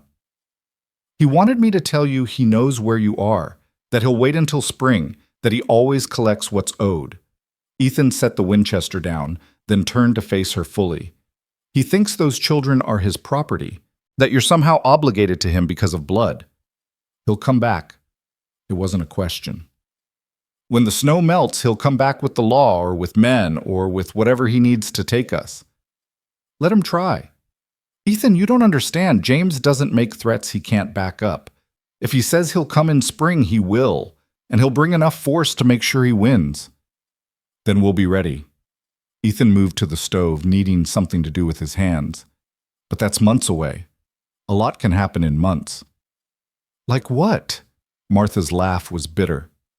Winter ends, spring comes, and we're right back where we started, running or fighting a battle we can't win.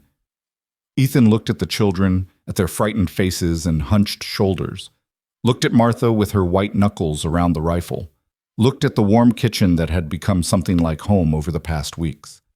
Or we make sure when spring comes, you're not as defenseless as James thinks you are. Martha stared at him. What are you suggesting? I'm suggesting we use winter. We prepare, we make plans, and we make damn sure that when James comes back, if he comes back, he finds something very different from what he's expecting. How? Ethan was quiet for a moment, an idea forming that was either brilliant or completely insane. By making sure his legal claim doesn't hold water, by making sure you're not a helpless widow, he can bully with threats of judges and custody. I don't follow. Marry me. The words fell into the kitchen like stones into still water. Martha's mouth opened, closed, opened again. The children stared. Even the fire seemed to pause in its crackling. What? Marry me. Ethan said it steadier now, the idea solidifying as he spoke. James's whole argument is that you're an unfit mother, a woman alone who can't properly care for 3 children. But if you're married to a landowner with a stable home and income, his argument falls apart. You're not alone anymore. The children have a father figure. Everything he plans to use against you becomes irrelevant. You can't be serious. I'm completely serious. He moved closer, speaking earnestly. Look, I know this isn't romance. It's not what either of us would choose under normal circumstances. But it solves the problem. It gives you legal protection. Makes the children legally mine as much as yours, which means James can't touch them. And it's a lot harder to claim a married woman is unstable than a widow running away with her children. Martha shook her head slowly. You can't want to marry me. You don't even know me. I know you're a good mother. I know you're brave enough to leave everything familiar to protect your children. I know you're a hard worker and you make excellent coffee. He tried for humor, fell short. I know that in the few weeks you've been here, this house has felt more like a home than it has since Elizabeth died. That's not nothing. And what about you? What do you get out of this arrangement besides trouble with James and 3 children who aren't yours? I get to not be alone anymore. I get to help someone who needs it. And I get to stand up to a bully who thinks violence and blood give him rights over people. Ethan held her gaze. That's enough for me. Martha looked at her children, Sarah watching with fierce intelligence, Clara with confused hope, Thomas with the simple trust of the very young. I won't trap you into this. Won't let you sacrifice yourself for us. I'm not sacrificing anything. I'm making a choice, a practical one that happens to benefit everyone involved. He softened his voice. Martha, I'm not asking you to love me. I'm not even asking you to pretend to. I'm just asking you to let me help. To let this be a partnership instead of charity. You keep house and cook and manage the children. I keep the ranch running and provide shelter and protection. We face James, and whatever else comes, as a united front instead of you alone. The children should have a say. Ethan addressed them directly. Sarah, Clara, Thomas, your mama and I are talking about getting married, not because we're in love like in stories, but because it would help keep you safe. Make it so that man can't take you away from your mama. What do you think about that? Sarah spoke first, her voice small but certain. Would we get to stay here, even after winter? If that's what you wanted, yes. And the bad man, Uncle James, he couldn't make us go with him? He'd have a much harder time. I'd be your legal stepfather. That gives me rights to protect you. Clara piped up. Would you be our papa? Ethan felt something catch in his chest. I'd be your stepfather. That's a little different. Your real papa, whatever he was like, will always be your real papa. I'd just be, someone else who cares about you. If you'd let me. Thomas, who rarely spoke, surprised them all. Will you be mean like Papa was? The question hung in the air, weighted with history and fear. Ethan crouched down to the boy's level. No, Thomas, I promise you that. I get frustrated sometimes, and I'm not always patient, and I'm sure I'll make mistakes. But I will never ever hit you or your sisters, or your mama. That's a promise I'll keep for as long as I live. The boy studied his face with those 2 old eyes, then slowly nodded. Okay. Clara looked at her mother. Mama, can we stay, please? Martha's face crumpled slightly, tears tracking down her cheeks. I don't know, baby. This is a big thing Mr. Cole is offering. I need to think. What's to think about? Sarah's voice was sharp, practical. We stay. We're safe. We leave. Uncle James finds us. Seems pretty clear to me. Sarah, no, Mama. You're always saying we have to be practical. This is practical. The girl looked at Ethan. You really mean it? You'd marry Mama to help us? I really mean it. And you wouldn't expect her to… Sarah's face colored slightly, adult concerns in a child's voice. You wouldn't expect things a husband usually expects? Ethan understood what she wasn't quite asking. This would be a marriage in name and law only. Your mama would have her room, I'd have mine. Nothing would change except the legal protection. I give you my word on that. Sarah looked at her mother. Then I think we should say yes. You're 9 years old. You can't make this decision.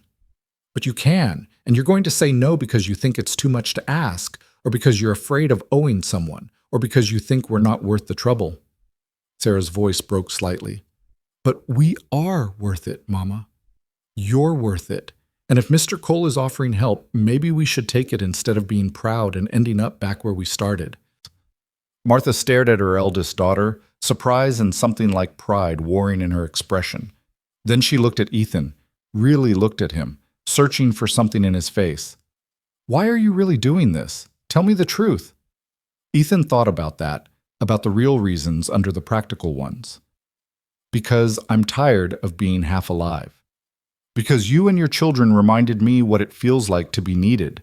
And because when James rode up to my house and threatened people under my protection, something in me woke up that's been asleep for 3 years. Something that says some things are worth fighting for, even if they're not mine by blood. We'd just be another obligation, another weight. Or you'd be a reason to get up in the morning that's bigger than just surviving another day. He stepped closer. Martha, I'm not promising this will be easy. I'm not promising perfect happiness, or that I'll never make you angry, or that we won't have hard times. But I am promising that if you say yes, you'll never have to face James alone. You'll never have to run again unless you choose to. And those children will have a home that's stable and safe for as long as they need it. Martha looked at her children again, at their hopeful, frightened, needing faces, looked at the warm kitchen around them, at the house that had been shelter against more than just winter, looked at Ethan, this quiet man who'd taken them in when he had every reason to turn them away. If we do this, she said slowly, we do it right, legal and proper, with a preacher if we can get one up here, or at least witnesses and papers. I won't have James claiming it's not legitimate. Agreed. And you really don't expect, you won't expect me to be a wife in all the ways. I expect you to be yourself, whatever that means. Ethan kept his voice gentle. We'll figure the rest out as we go. And if you meet someone else, if you fall in love with someone who isn't tied down with 3 children and a past full of violence, then we'll deal with that if it happens. But Martha, I'm 34 years old. I've loved and lost once. I'm not holding my breath for lightning to strike twice. She was quiet for so long that Ethan thought she might refuse. Then, finally, she nodded once, sharp and decisive. All right, yes, I'll marry you, for the children's sake and for practical protection. But I want you to know I may never love you the way a wife should love a husband. I may never love you that way either. But I already respect you, already care about what happens to you and your children. Maybe that's enough to build something on. Maybe. Martha wiped her eyes with the back of her hand. When? Soon as we can arrange it. Once the storm breaks and the roads are passable enough for a ride to town, I'll get the preacher up here. Or we go down if that's easier. Either way, before spring, before James can make his move.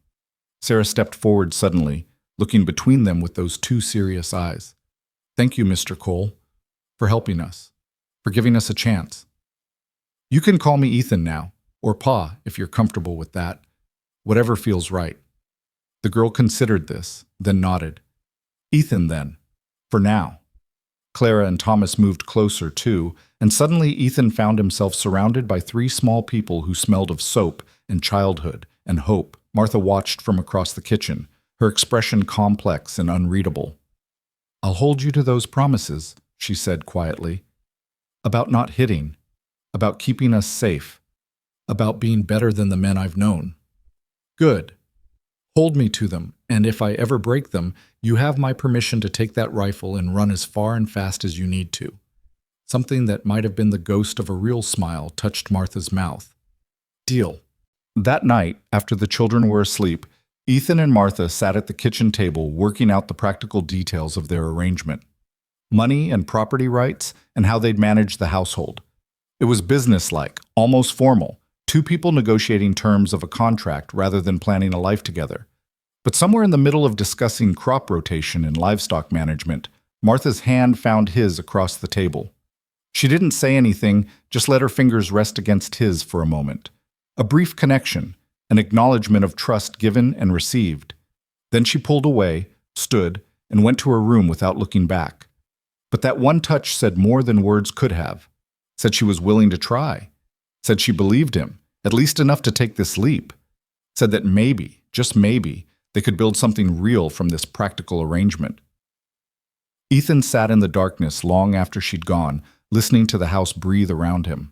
5 people under one roof, bound together now by more than just circumstance. By choice and promise, and the determination to stand against whatever came. James would come back in spring, that was certain. But when he did, he wouldn't find a frightened widow and helpless children. He'd find a family, unconventional and born of necessity, but a family nonetheless. One that had all winter to become something strong enough to stand against his threats. Outside, the stars were hard and bright in the frozen sky. Inside, the fire burned warm and steady, and for the first time since Elizabeth died, Ethan Cole felt like he might be building towards something instead of just hiding from the past. It wasn't love. Not yet, maybe not ever, but it was something solid and real and worth protecting. And sometimes that was more than enough. The wedding happened on a Tuesday in late January, when the sun was strong enough to melt ice from the eaves, but not warm enough to threaten the snowpack. Ethan had ridden down to Hollow Ridge the week before, breaking trail through drifts that sometimes reached his horse's chest to fetch Reverend Michaels and secure the necessary papers. The Reverend was a practical man who'd spent 20 years marrying miners and ranchers and asking fewer questions than most clergy might. When Ethan explained the situation, widow with 3 children, need for legal protection, marriage of convenience, Michaels had simply nodded and said he'd seen stranger arrangements work out better than love matches. "The Lord works in mysterious ways," he'd said, packing his Bible and his warmest coat. "And sometimes practical protection is its own kind of grace." So now they stood in the kitchen that had become the heart of their temporary household, with Sarah and Clara and Thomas as witnesses, and the Reverend's voice filling the room with words about marriage and commitment until death do us part. Martha wore her best dress, still the faded blue, but clean and pressed, and Ethan had shaved and put on a shirt that wasn't patched at the elbows. It wasn't fancy, but it was honest. "Do you, Ethan Cole, take Martha Hale to be your lawfully wedded wife, to have and to hold from this day forward?" Ethan looked at Martha's face, pale and serious, her eyes holding questions she wasn't asking aloud, and thought about all the ways this was insane and all the ways it made perfect sense. "I do." "And do you, Martha Hale, take Ethan Cole to be your lawfully wedded husband, to have and to hold from this day forward?" Martha's voice when she spoke was quiet but steady. "I do." "Then by the power vested in me by the territory of Wyoming, I pronounce you husband and wife." The Reverend closed his Bible with a soft thump. "You may kiss your bride, if you're so inclined." Ethan and Martha looked at each other, both clearly uncertain about this particular tradition given their arrangement. Then Martha stepped forward, rose on her toes, and pressed a brief chaste kiss to his cheek. "Thank you," she whispered, so quiet only he could hear, "for giving us this chance." "Thank me by not making me regret it," he replied, trying for humor and finding something closer to sincerity instead. The children clapped, Clara with enthusiasm, Thomas copying his sister, Sarah, with the measured restraint of someone who understood the seriousness of what had just happened. The Reverend poured them each a small glass of whiskey he'd brought, adding apple cider to the children's portions, and they toasted to new beginnings and winter's end and whatever else seemed appropriate. After the Reverend left, paid in cash and a promise of fresh beef come spring, the newly formed family stood in the kitchen in awkward silence. They were legally bound now, a family in the eyes of law and church, but nothing had actually changed. The same people in the same house, with the same fears waiting beyond the walls. "Well," Martha said finally, "I suppose I should make dinner. Being married doesn't excuse us from needing to eat." "I'll help," Claire volunteered immediately. "Me too," Thomas added. Soon the kitchen filled with the familiar sounds of meal preparation, and the strangeness of the day began to fade into routine. Ethan found himself watching them work.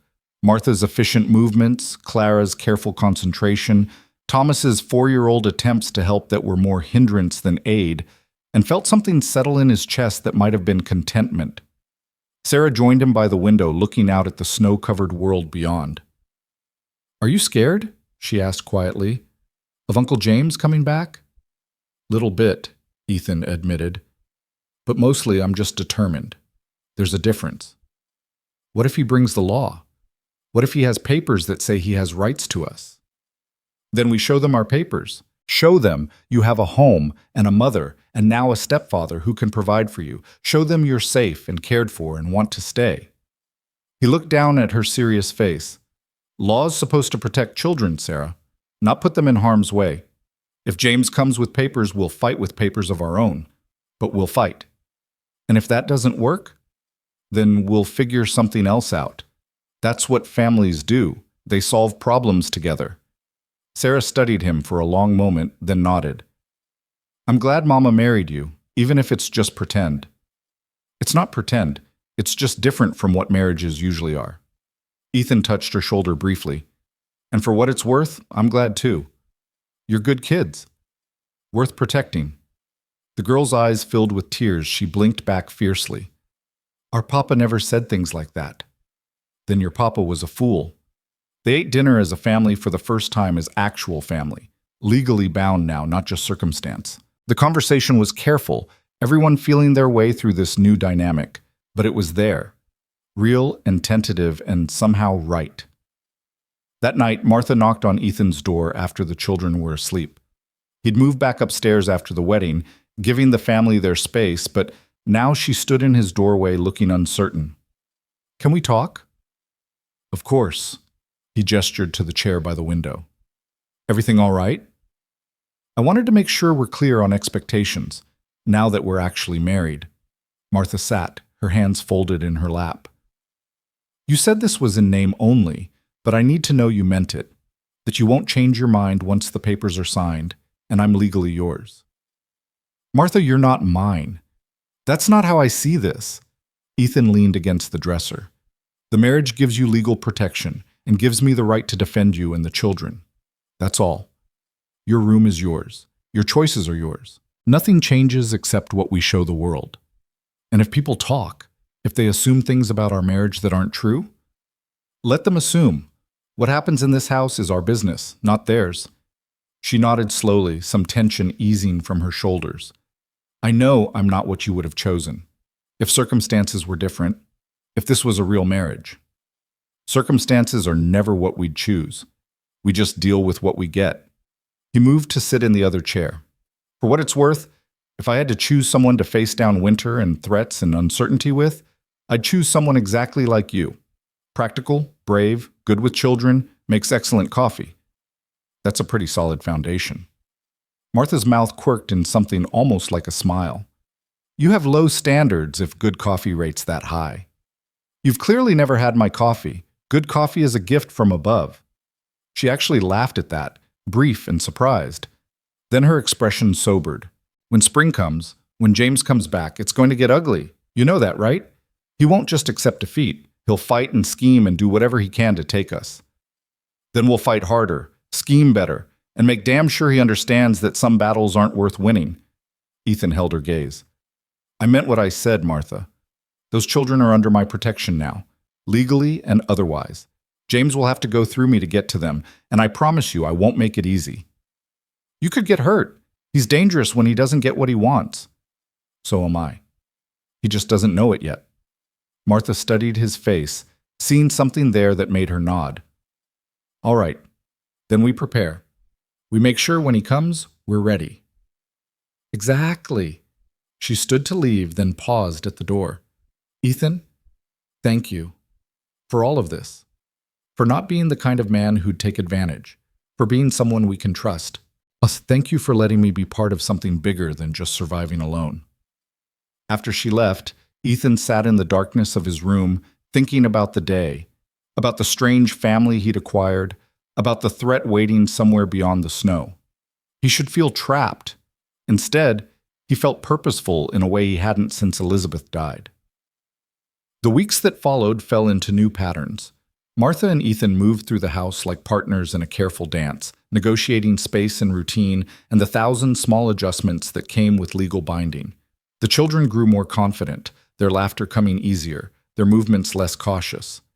Sarah started helping Ethan with the heavier chores, proving surprisingly strong for her size. Clara became Martha's shadow in the kitchen, learning recipes and techniques with fierce concentration. Thomas, still so young, simply absorbed the peace of a house without violence, his nightmares becoming less frequent. February arrived with bitter cold and clear skies. The snow stopped falling but stayed deep, turning the world into a frozen sculpture of white and shadow. Ethan used the time to teach the children things they'd need: how to read weather, how to handle livestock, how to shoot straight if it came to that. Why do we need to know this? Clara asked one afternoon while learning to load the Winchester. Because knowledge is protection, Ethan explained.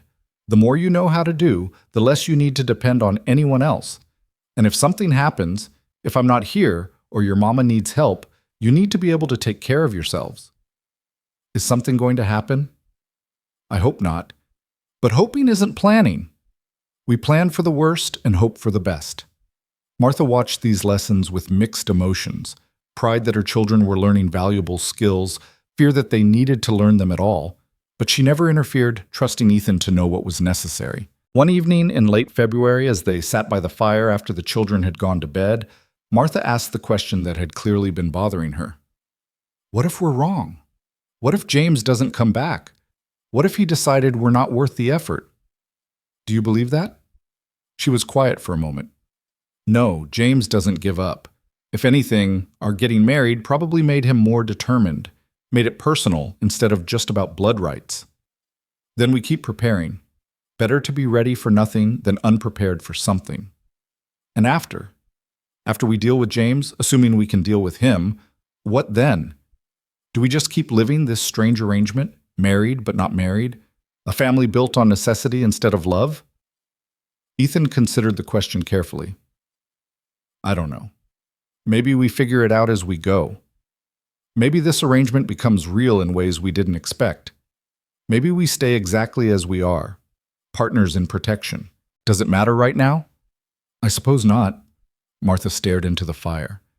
I just wonder sometimes what happens when the crisis is over, when we're not united by fear anymore. Will we have anything else to build on? We have respect, shared purpose, daily life together. That's more than a lot of marriages start with. Is it enough? Ask me again in a year. Ethan smiled slightly. Right now, it feels like it might be. March came in like the proverbial lion, bringing storms that dumped fresh snow and wind that howled down from the mountains with renewed fury. But underneath the surface rage, there were signs of change. Days when the sun felt almost warm, nights when the cold wasn't quite as bitter. Winter's grip was loosening, slowly but surely. And with the loosening came growing tension. Everyone in the house felt it, the awareness that spring meant roads would open, that James would be able to reach them again. They prepared in different ways. Ethan stocked ammunition and made sure the property's defensible positions were clear. Martha rehearsed stories with the children, making sure they could articulate why they wanted to stay, why they were safe here. Sarah practiced with the rifle until she could hit a target with unsettling accuracy for a 9-year-old. The confrontation came in mid-April, when the snow had finally melted enough to make the road passable. Ethan was in the barn when he heard horses, multiple horses, which immediately set his nerves on edge. He grabbed the Winchester and moved to where he could see. 3 riders this time. James Hale in front, bigger and more menacing than Ethan remembered. Behind him, 2 men who had the look of hired muscle, Hard faces, suspicious eyes, guns worn openly. They stopped in the yard with the confidence of people who expected to get what they wanted. Ethan stepped out of the barn, rifle held ready. From the house, he saw Martha appear in the doorway, her own rifle in hand. They'd planned for this, rehearsed it, but reality was always different from practice. "You again," James said, his voice carrying false pleasantness. "I did warn you I'd be back." "You did, and I warned you that you weren't welcome." "Yes, well, circumstances have changed," James gestured to his companions. "I have witnesses now, and legal documents." He pulled papers from his coat. "Signed by a judge in the territory, granting me custody of my brother's children on grounds of maternal unfitness and blood rights." "That's so? Well, I have documents too." Ethan kept his voice level. "Marriage certificate, signed and witnessed. Legal adoption papers for all 3 children, making them mine as much as Martha's. Your blood rights just got a lot more complicated." James's smile froze. "You married her?" 2 months ago. Reverend Michaels presided, all legal and proper. "And took my nieces and nephew as your own." James's voice went dangerously quiet. "That was remarkably stupid of you." "Was it? Because from where I stand, it means your custody claim just became a custody battle. Mother and legal stepfather versus uncle. Want to guess how that usually plays out?" "You think papers will stop me?" James dismounted, his men following suit. "You think some marriage of convenience means anything?" "I think it means you can't just take those children, not without going through proper legal channels, not without proving Martha's actually unfit, which she isn't, not without showing you can provide better care, which you can't." Ethan raised the rifle slightly. "And I think it means you need to get off my property before this escalates into something nobody wants." Bold words for one man against 3. 2. Martha's voice cut through the tension. She'd moved onto the porch, her rifle aimed with surprising steadiness. 2 against 3, and there are 3 more guns in this house if we need them. My children know how to shoot, Mr. Hale, I made sure of it. James looked between them, calculation replacing bluster. You really want to do this? Make this a fight? You made it a fight when you followed us across territory and threatened my family. Martha's voice was harder than Ethan had ever heard it. I ran from Daniel because fighting him would have gotten me and my children killed. But I'm done running. You want them? You go through us. You go through the law, you do it right, or you don't do it at all. The law will side with blood. The law will side with stability and safety, with a 2-parent household on productive land versus a single man with a history of violence. Ethan took a step forward. Yeah, we know about your history, James. Took some asking around, but people remember you. Remember the fights, the threats, the woman in Ohio who pressed charges before you paid her off? You're not the upstanding citizen you pretend to be. James's face darkened with rage. You investigated me. Did my homework. Same as you should have before riding up here thinking intimidation would work. Ethan's voice stayed level. Here's what's going to happen. You're going to take your men and ride back wherever you came from. You're going to take your worthless custody papers with you, and you're going to leave my family alone. Or what? Or I file harassment charges, file for a restraining order, make your life legally complicated enough that continuing this becomes more trouble than it's worth. Ethan lowered the rifle slightly, trying for reason. Look, I get it. Daniel was your brother. Maybe you feel some obligation to his memory, but those children don't want to go with you. Their mother doesn't want to be near you, and forcing the issue won't change that. It'll just make everyone miserable and probably land you in jail. They're my blood. Blood doesn't give you ownership of people. Martha's voice cut through James's protest. I was married to your brother for 10 years. 10 years of walking on eggshells, of making excuses for bruises, of teaching my children to be invisible so they wouldn't anger him. I won't put them through that again. Not for blood, not for family, not for anything. I'm not Daniel. You're exactly like Daniel. Meaner, maybe, but the same underneath. You want control, not family. You want things to belong to you, not to care for them. Martha's hands were shaking, but her aim stayed true. The answer is no. Has been no. Will always be no. Find some other way to honor your brother's memory besides terrorizing his widow and orphaning his children. For a long moment, everyone stood frozen in tableau, Rifles raised, tension coiled tight enough to snap. Then one of James's men shifted uncomfortably. "Boss, maybe we should reconsider. This ain't what you said it would be. Legal marriage and adoption changes things. Could get messy." James's jaw clenched. "We're not leaving without—" "Yeah, we are." The second man was already moving toward his horse. "I signed on for easy money, not fighting a family on their own land. That's how people end up dead or arrested. I'm out. Get back here." But the man was already mounting, his companion following suit. James watched them go with impotent fury, then turned that fury on Ethan and Martha. "This isn't over." "Yes, it is." Ethan's voice was flat, final. "It's over because continuing costs you more than giving up. It's over because you don't actually care about those children. You care about winning, and you just lost. Accept it with whatever grace you can manage and move on." James stared at him with hatred so pure it was almost tangible. Then, without another word, he mounted his horse and rode away, leaving the spring morning disturbed but intact. Ethan and Martha stood in the yard long after the riders disappeared, rifles still held ready, waiting for some other shoe to drop. But nothing came. Just birdsong resuming, the nervous whicker of livestock settling, the quiet that meant the crisis had passed. Finally, Martha lowered her rifle with hands that shook violently. "Is it really over?" "I think so." Ethan moved to her side, gently taking the rifle before she dropped it. "He's not stupid. He knows he can't win, not legally, and I don't think he cares enough to try anything illegal. Too much risk for what amounts to pride." "What if you're wrong?" "Then we deal with it. But Martha, look at me." He waited until she met his eyes. "You stood up to him. You didn't run, didn't back down. You claimed your right to choose your own life. That's huge. That's everything." Tears tracked down her face, but she was smiling too. "I've never done that before. Never stood my ground with someone like him." "You did today, and you were magnificent." The door burst open and 3 children spilled out, having watched the whole confrontation from the windows. They surrounded Martha in a tangle of arms and relief, all talking at once, all reassuring themselves she was really okay. Ethan stepped back, giving them space, watching this family he'd somehow acquired celebrate their victory. Sarah looked over at him, her face split by a rare, genuine smile. "We did it. We actually did it." "You did it," Ethan corrected. "Your mama did it, all of you. I just provided backup." "You provided more than that." Martha extracted herself from the children and moved to stand beside him. "You gave us a place to stand, literal and otherwise. Without that, we'd still be running.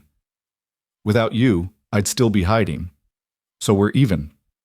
They stood together in the warming spring sunlight, this strange assembled family, and let relief wash through them. It wasn't over permanently. James would nurse his wounds and his anger somewhere, but it was over for now. Over enough that they could breathe, could plan, could imagine a future beyond just surviving the next threat. The weeks that followed brought real spring. Snowmelt swelling the streams, green pushing through brown earth, livestock restless with seasonal energy. The ranch came alive in ways Ethan had forgotten it could, and with Martha and the children there to share it, every small rebirth felt magnified.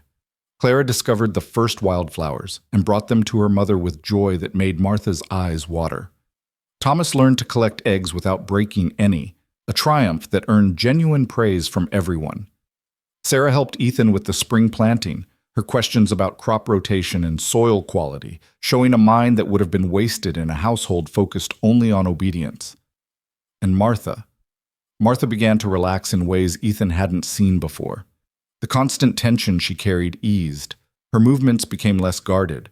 Her laugh came more frequently. She was still his wife in name only, still slept in her own room, and maintained careful boundaries, but the walls between them were lower than they'd been. One evening in May, after the children were asleep, they sat on the porch watching the stars emerge in a sky that was finally fully dark again without the reflection of snow. "I've been thinking," Martha said carefully, "about what this is, this arrangement we've built." Ethan felt his stomach tighten. And I think it's become something more than we planned. Not a real marriage, maybe, not in all the traditional ways, but something real nonetheless. She looked at him in the darkness. You're a good father to them, better than Daniel ever was. They trust you, love you even, though they're still learning what that looks like from a man. They're good kids, easy to care about. And me? Am I easy to care about? The question hung between them, weighted with vulnerability Martha rarely showed. Ethan chose his words carefully. You're one of the strongest people I've ever met. You're practical and brave, and you make this house feel like a home. So yeah, you're easy to care about, easy to respect, easy to... He paused, searching for the right word. Easy to build a life alongside. But not easy to love. I didn't say that. He turned to face her fully. Martha, I don't know what this is between us. It started as practicality, protection, mutual benefit, but somewhere along the way it became something else, something I don't have a name for yet. Maybe love, maybe just deep partnership. Does it need a label? I suppose not. Martha was quiet for a moment. I was so certain I'd never trust a man again, never let anyone close. But you've been nothing but honest and kind and patient. You've given us safety without demanding anything in return. That's not something I know how to process. Then don't process it. Just accept it. Ethan reached out, taking her hand in his. We've got time. No more running. No more immediate threats. We can figure out what this is at whatever pace feels right. Martha's fingers curled around his, tentative but present. What if I never want a real marriage? What if this arrangement is all I can manage? Then that's what we have. I'm not going anywhere, Martha. Whether this stays exactly as it is or evolves into something different, I'm committed to it. To you. To those children. That's not contingent on romance or passion or any particular configuration of marriage. You're a strange man, Ethan Cole. I've been told that before. He smiled in the darkness. But I'm your strange man now, for better or worse. For better or worse, she echoed, and this time when she smiled back it reached her eyes. They sat that way for a long time, hands clasped, watching the stars wheel overhead, two people who'd found each other in the unlikeliest of circumstances and built something solid from necessity and choice and the determination not to let fear win. Summer came in hot and bright, bringing work that kept everyone busy from dawn to dusk. The children thrived in the warmth and activity, Sarah becoming genuinely skilled at ranch tasks, Clara revealing unexpected talent with the garden, Thomas growing sturdier and less afraid with each passing day. And somewhere in the midst of daily routine and shared labor and meals at a table that was always full, Ethan and Martha found themselves building something that looked remarkably like an actual marriage. Not the romantic kind from stories, maybe, but something more durable, partnership based on trust, respect, and the knowledge that they'd faced down threats together and won. Martha still had her room, still maintained careful boundaries, but those boundaries became less rigid as weeks turned to months. A hand on Ethan's shoulder as she passed, a smile shared across the table. Conversations that lasted long into the evening about things that mattered and things that didn't. Small intimacies that added up to something bigger than either of them had planned. One night in August, with harvest approaching and the children asleep upstairs, Martha appeared at Ethan's door again. But this time, her expression was different, less uncertain, more determined. I've been thinking, she said without preamble, about this marriage, about us. All right, Ethan set down the book he'd been reading. I don't know if I can ever be a wife in all the ways that traditionally means. Daniel ruined that for me in ways I'm still understanding, but I think... She paused, gathering courage. I think I'd like to try. To be more than just partners in name. To see if this could become something real in all the ways that matter. Ethan stood slowly, crossing to where she stood in the doorway. You sure? Because there's no pressure, Martha. What we have now is enough. Maybe for you, but I've been half alive for so long, afraid to want anything beyond survival, and you've shown me that there's more available if I'm brave enough to reach for it. She met his eyes directly. So I'm reaching. If you'll have me, really have me, not just legally. I'll have you any way you're willing to be had. Ethan cupped her face gently. But we go at your pace. No expectations, no demands, just two people figuring it out together. Together, Martha agreed. I like the sound of that. When he kissed her, it was gentle and questioning, giving her room to pull back if she needed to. But she didn't pull back. Instead, she leaned in, her hands finding his shoulders, her mouth soft and tentative but present. It wasn't passionate or desperate. It was careful and real and full of possibility. When they finally pulled apart, Martha was crying quietly. I didn't think I could do that again. Didn't think I could let someone that close without panicking. You did, though. You were brave. We were brave, she corrected with a watery smile. Together. The autumn that followed felt like a golden time, warm and abundant and full of the quiet satisfaction that came from hard work rewarded. They brought in the harvest together, the whole family working side by side. Put up preserves and smoked meat, and prepared for another winter, this time not as strangers sheltering together, but as an actual unit. Sarah started talking about wanting to be a rancher when she grew up, managing land and livestock like Ethan. Clara discovered she could read the weather by watching the animals and became their unofficial forecaster. Thomas lost his last fears of loud noises and began following Ethan everywhere, a small shadow learning how to be a man from someone who showed him gentleness and strength weren't opposites. And Martha bloomed in ways that took Ethan's breath away. She laughed freely now, made jokes, sang while she worked.